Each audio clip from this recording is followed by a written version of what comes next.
Petrol pump पे काम करना आसान था या यहाँ पर? यहाँ पर काम करना आसान है। सैलरी में कोई फ़र्क है? जी, कौन सी ज़्यादा थी? ये वाले।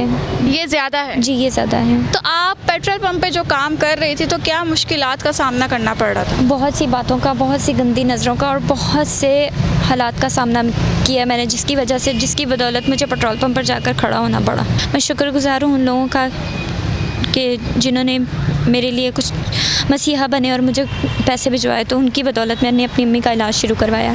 कुछ नहीं, पहले के हालात याद करके, लेकिन अब शुक्र है मेरे मालिक की ज़ात का और एहसान है उन लोगों का कि जिन्होंने मेरी बढ़ चढ़ के हेल्प किया। मैं उन भाइयों के लिए दिली दुआ करती हूँ कि अल्लाह ताला उनको सेहत शफा दे और तमाम बीमारियों से दूर रखे। अस्सलाम वालेकुम जी, वॉइस ऑफ पाकिस्तान के साथ मैं हूँ आपकी मेज़बान मरियम इकराम। और जैसे कि हमने कुछ दिनों पहले एक वाक़या सुना कि पेट्रोल पंप पे एक लड़की काम कर रही है, मतलब कि बाइक्स और गाड़ियों के अंदर पेट्रोल भर रही है। तो ऐसी मजबूरियाँ हैं जो कि लड़कियों को घर से बाहर निकलकर जॉब करनी पड़ती है। और वाक़या कुछ इस तरह से था कि सैलरी एडवांस मांगने पर पेट्रोल पंप के ऑनर ने इन्हें बाहर निकाल दिया, नौकरी से हाथ धो बैठी। अपनी वालदा का इलाज करवाना था, मगर सोशल मीडिया पे इनकी जो वीडियोस वायरल हुई, इंटरव्यूज़ लिए गए, उसकी बदौलत इनको जॉब भी मिल चुकी है, इनका सर्कल थोड़ा बहुत बेहतर हो गया है, इनकी वालदा के इलाज भी शुरू हो गया है। तो इस बारे में इनसे बात करते हैं कि बाद में इनकी ज़िंदगी कैसी गुजर रही है। अस्सलाम वालेकुम। वालेकुम अस्सलाम। कैसी हैं आप? जी, अल्लाह का करम, मैं ठीक हूँ। सादिया, आजकल क्या कर रही हैं आप? जी, घर में काम कर रही हूँ, पैकिंग का। किसी ने जॉब दी है तो वो पैकिंग करनी होती है, शर्ट है, उसका काम कर रही हूँ। तो क्या लगता है कि पेट्रोल पंप पे काम करना आसान था या यहाँ पर? यहाँ पर काम करना आसान है। सैलरी में कोई फ़र्क है? जी, कौन सी ज़्यादा थी? ये वाले। ये ज़्यादा है। जी, ये ज़्यादा है। तो आप पेट्रोल पंप पे जो काम कर रही थी तो क्या मुश्किलात का सामना करना पड़ रहा था? बहुत सी बातों का, बहुत सी गंदी नज़रों का और बहुत से हालात का सामना किया मैंने, जिसकी बदौलत मुझे पेट्रोल पंप पर जाकर खड़ा होना पड़ा। से ये पूछना चाहूँगी कि पेट्रोल पंप पे एक लड़की का खड़ा होना बहुत बड़ी बात है, तो आपने कैसे सोचा कि मुझे पेट्रोल पंप पे जॉब कर लेनी चाहिए? मतलब कुछ नहीं मिल रहा तो यहाँ चले जाओ।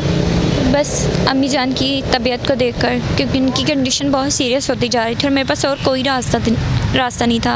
मैंने बहुत जगह CV दी, बहुत जगह लोगों का इंतज़ार किया, लेकिन जब काम हद से बढ़ चुका तो फिर मैंने ये फ़ैसला किया कि मेरी इज़्ज़त मेरे हाथ में। अगर मैं किसी को कुछ कहूँगी तो वो मुझे कुछ कहेगा, वरना मुझे काम करने में कोई दिक्कत नहीं है। तो क्या मुश्किलात का सामना करना पड़ता था जब आप जॉब के लिए किसी के पास जाते थे?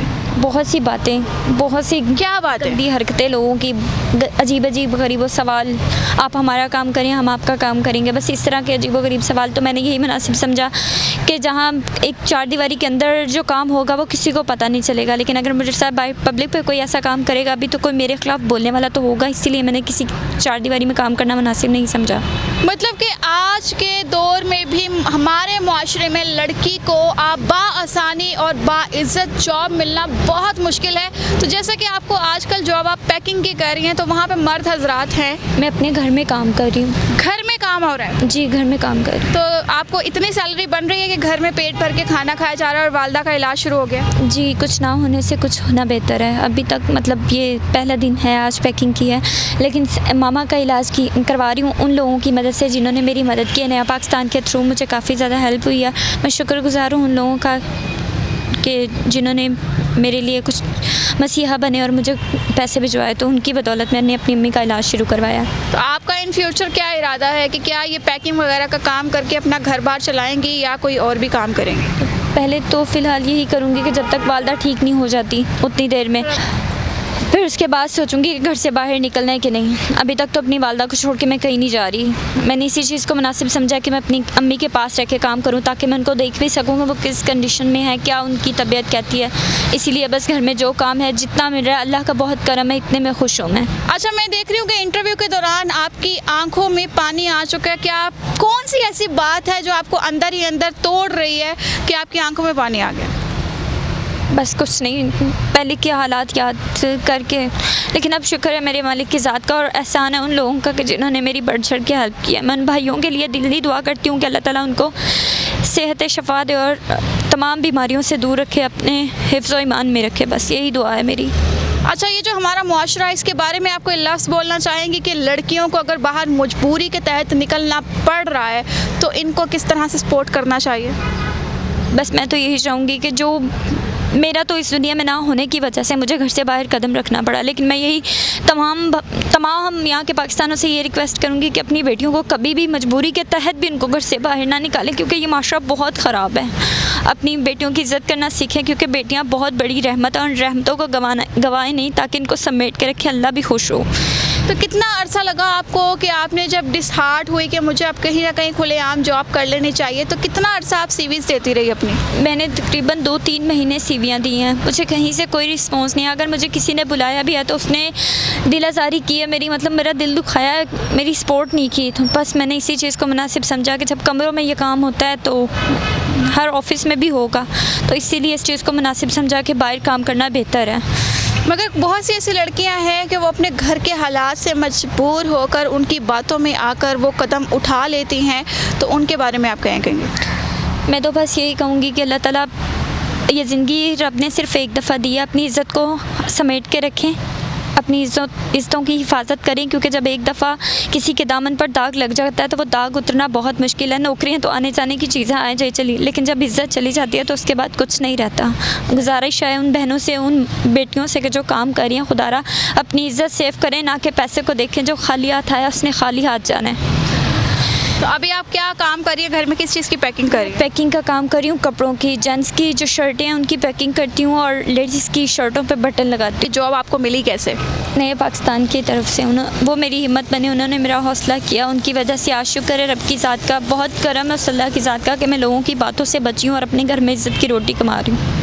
सही। तो आपकी वालदा का सही से ट्रीटमेंट हो रहा है? जी अल्लाह का शुक्र है, अब मैंने अपनी अम्मी जान का इलाज शुरू करवा दिया है। तो आप कितने घंटे काम करती हैं घर पे? मैं घर में मेरी उनकी मतलब कोई नहीं है कि मुझे इतने घंटे काम चाहिए, सिर्फ उनको पर पीस के हिसाब से पैकिंग चाहिए। जितने पैकिंग करूँगी वो उतना कमीशन के होगा, वो इतने पर पीस के काउंटिंग जाएगी और उसी के हिसाब से मेरी तनख्वाह बनेगी। सही। तो आपका कोई आगे फ्यूचर में इरादा है कि दोबारा किसी ऑफिस में जाएंगी आप और वहाँ पे जाकर नौकरी ढूंढेंगी? बिल्कुल ऐसा नहीं करूँगी मैं। मुझे घर में जैसा मिल रहा है अल्लाह का बड़ा करम है, कुछ ना होने से बेहतर है। मैं कभी किसी ऑफिस में जाके, कभी किसी मॉल में जाके किसी का दरवाज़ा नहीं बजाऊँगी, खुदारा मुझे नौकरी दें। मेरे अल्लाह ने करम किया, उसने मुझे घर में इज़्ज़त की नौकरी दी है। शुक्रगुज़ार हूँ उन लोगों का जिन्होंने मेरी हेल्प की, उन भाइयों का, उन अंकल्स का कि जिन्होंने मुझे अपनी बेटी समझा, भाइयों ने अपनी बहन समझा और मेरी हेल्प की। अच्छा, मैं आपसे एक सवाल करना चाहूँगी कि पेट्रोल पंप पे खड़े होकर नौकरी करना आसान बात नहीं है। वहाँ पे आपको कोई तनकीद का निशाना बनाया गया या फिर लोगों ने कोई गलत हरकत की? बहुत सी बातें सुनी, बहुत से गंदे इशारों का सामना किया, बस इसी वजह से वहाँ से छोड़ दिया, क्योंकि मेरी इज़्ज़त मेरे लिए मायने रखती है। नौकरी नहीं थी कोई बात नहीं, लेकिन इज़्ज़त नहीं जाने दी, क्योंकि अल्लाह ताला ने इज़्ज़त को, बेटी को इज़्ज़त सिर्फ इसलिए देता है कि उसके फ़ख्र, माँ बाप उस पर फ़ख्र करे कि हमारी बेटी के पास इज़्ज़त है। जिनके पास इज़्ज़त नहीं होती, बहुत बड़ी कहावत दी है कि पैसा तो बहुत से लोगों के पास होता है, लेकिन इज़्ज़त किसी किसी के पास होती है। ऐसा ही है। पैसा तो बहुत से लोगों के पास होता है, मगर इज़्ज़त बहुत कम लोगों के पास होती है। जैसे कि हमने इनकी कहानी सुनी और पता चला है कि सोशल मीडिया प्लेटफॉर्म के ज़रिए इनकी बहुत मदद हुई है, जो कि ज़िंदगी आसानी गुजार रही हैं। एक मैसेज बहुत सख्त है अल्फाज कि एक लड़की के लिए घर से निकलकर नौकरी करना इतना मुश्किल हो चुका है हमारे माशरे में। तो मैं इस चीज़ को कहूँगी कि जो लड़कियाँ इन चीज़ों से तंग आ चुकी हैं, इस बहन ने कदम उठाया और अपने आप को सेव किया, अपने आप को सिक्योर किया, अपनी इज़्ज़त बचाई। तो उस तरह से आप लोगों के पास बहुत से ऐसे मौके हैं कि आप इन लोगों को सामने ला सकते हैं, क्योंकि इस तरह के बेहुदा लोगों की वजह से लड़की घर से निकलने से पहले कांपती है। माँ अपनी बेटी को कहीं भेजने से पहले 70 बार सोचती है और बाप भेजने का सोचता भी नहीं है, क्योंकि हर किसी को बाहर की गंदगी का मालूम है अच्छे तरीके से। तो इसी तरह की बहनों की सपोर्ट करते रहें जिस तरह से आप लोगों ने मदद की है। और बहुत सी ऐसी हमारे पास कहानियाँ हैं, बहुत सी ऐसी चीज़ें हैं। अपनी राय को जो है कमेंट सेक्शन में लाजमी बताया करें, ताकि हमारे लिए भी कुछ नॉलेज के इजाफा हो जाए। तो अभी तक के लिए मुझे दीजिए इजाज़त, मिलते हैं अगले प्रोग्राम में। अल्लाह हाफ़िज़।